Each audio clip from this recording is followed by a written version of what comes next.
Hey yo, E-King Fight News. Y'all know what it is, back at it. And much has been made about the offer that Eddie Hearn had proposed to Deontay Bronze Bomber Wilder. There's been a lot of rumors going around, and the word on the street is, according to sources close to the situation. Shout out to Dante's Boxing Nation. Shout out to 78 Sports TV. Shout out to the brother Ego. Shout out to Phenon International Boxing. Y'all know what it is. Alright, so the word is 88% for Anthony Joshua, 12% for the WBC heavyweight champion Deontay Bronze Bomber Wilder. Yeah, you guys heard that correctly. 12% is reportedly, allegedly, what was offered to Deontay Wilder for an Anthony Joshua fight. Point blank period. That WBC belt, that one title, is more prestigious. On a title for title basis, which title in boxing is worth the most? No, point blank period. Which title in boxing is worth the most? It's that WBC green belt. That's the title that Lennox Lewis, that's the last title he held before he retired. What does that mean? If Lennox Lewis decided to vacate the IBF, if Lennox Lewis decided to vacate the WBA, yeah? But he held on to the WBC and the IBO. What does that tell you guys? That tells me that title's worth more than those other two copycats. That's what that tells me. Yet, Anthony Joshua's holding all those copycat titles, except for the real one. He ain't holding no WBC title. That's Wilder's belt. Wilder's got that belt on lock. And yet and still, you offer the WBC heavyweight champion less than 15% on what would be the undisputed heavyweight championship. What would be the biggest fight in boxing that could be made in 2018. Oh, and not only that, but Anthony Joshua, who, oh my God. There's so many interviews out there where these guys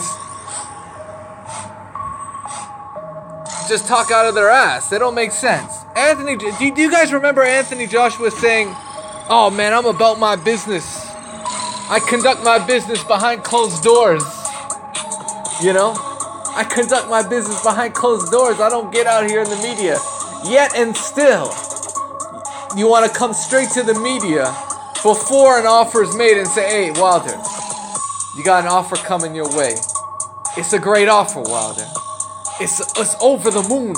It's over the moon." Fucking, if it's over the moon, that shit's 50%. That's over the moon. Because we know you didn't want to give him 50-50. Man, more on this, guys. E-King Fight News. More on this, guys. Alright, point blank.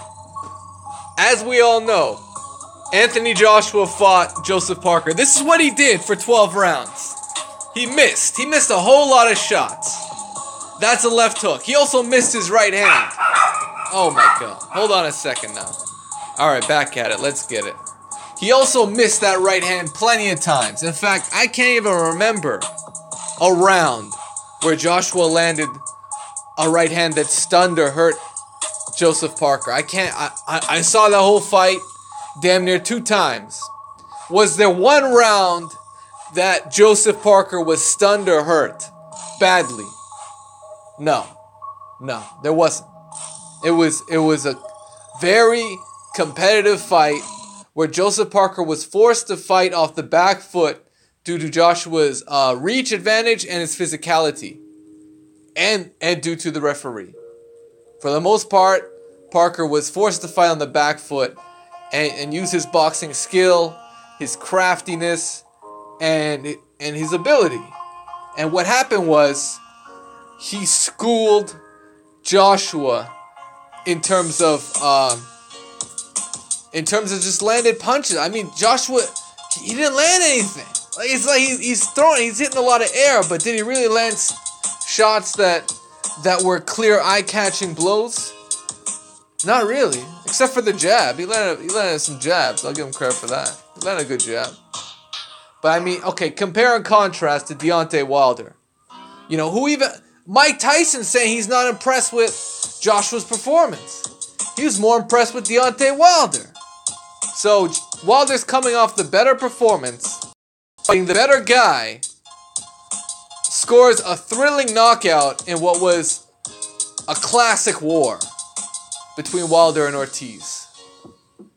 And you mean to tell me you want to bring him over to the UK so you can make damn near 50 million pounds flat out? Eddie Hearn will get 30. And you want to give Deontay Wilder 12? For real? Is this dude for real? Man, you guys tell me. You guys tell me. Does this dude really want to fight? Does this dude, Anthony Joshua, really want to fight? I mean, he treating this dude like Guillermo Rigondeaux out here. He treating Deontay Wilder like he's some Guillermo Rigondeaux. And I mean, they ducked the hell out of Rigondeaux. But this is the heavyweights, guys. It's not supposed to be ducking in the heavyweight division. It's not supposed to be maneuvering around opponents in the heavyweight division. Ain't supposed to be. When Lennox Lewis was out here, he couldn't wait to get at Mike Tyson. He'd been calling for that fight. But there was a network issue because, you know, if you don't know, Mike Tyson was with Showtime at the time. Lennox Lewis was with HBO. And even then, the word is, it took a long time to get that fight made and to get all those egos in check. Especially, you know, you had Don King. You had Showtime. You had whoever promoted Lennox Lewis. Oh man, shit, my bad, yo. I had to slap the shit out of my dog just now. I had to do that shit. All right, let's get it. So, where was I? As I mentioned before, negotiations for a fight like, you know, for example, this is the biggest fight since Mike Tyson, Lennox Lewis, right? So those negotiations took a long time, mainly because of the network issues and getting the egos in check and getting Tyson ready for a Lennox Lewis fight. I mean, Mike Tyson just came out of jail. People were already talking about that shit. So, you know, in this case, man, Deontay Wilder been ready, and it's Anthony Joshua that's admittedly saying he ain't really ready for a Wilder fight. Well, how long we gotta wait for this shit then? How long we gotta wait until you offer him 12%? Is that how long we gotta wait? Are you retarded? I don't know, man. I don't know what's up with these fighters these days, man. There's all kinds of ways to duck a fight. All kinds of ways if you're the A side. The first way, he's done every fucking thing. Okay, the first way is to say, oh hey, you know what? You gotta fight this guy. We can fight. Just fight that guy first. That's one way to duck a fight. There's another way to duck a fighter, and that is to basically to not acknowledge him, to not acknowledge the fighter at all. He could be calling you out, and you just ignore it. That's another way to duck a fighter, right? You could do the route that it looks like Eddie Hearn taking right now, and he be saying that. And Eddie Hearn been saying that, you know, Wilder's delusional. Wilder, he's not. You spread lies and propaganda. That's another way to duck a fight. Spread lies and propaganda. So I've seen that. And now another way is to lowball a fighter. You put an offer on the table you know they're not going to accept. That's another way of ducking a fighter. So, in my opinion, all of these things are happening right now And it's sad to see. It's sad to see. It's disappointing. We want to see a fight that will capture the public's imagination. And it's going to be off the charts in terms of hype and in terms of the potential for a classic, all-time, great heavyweight contest. That's what we want to see. Yet and still, a fight hasn't been made. Yet and still, Joshua did not want to see Wilder in the ring. I mean, a duck is a duck, guys. Who's ducking who? E-King Fight News. Let me know what you guys think. Smash the like button, subscribe to the channel if you haven't already. Y'all know what it is.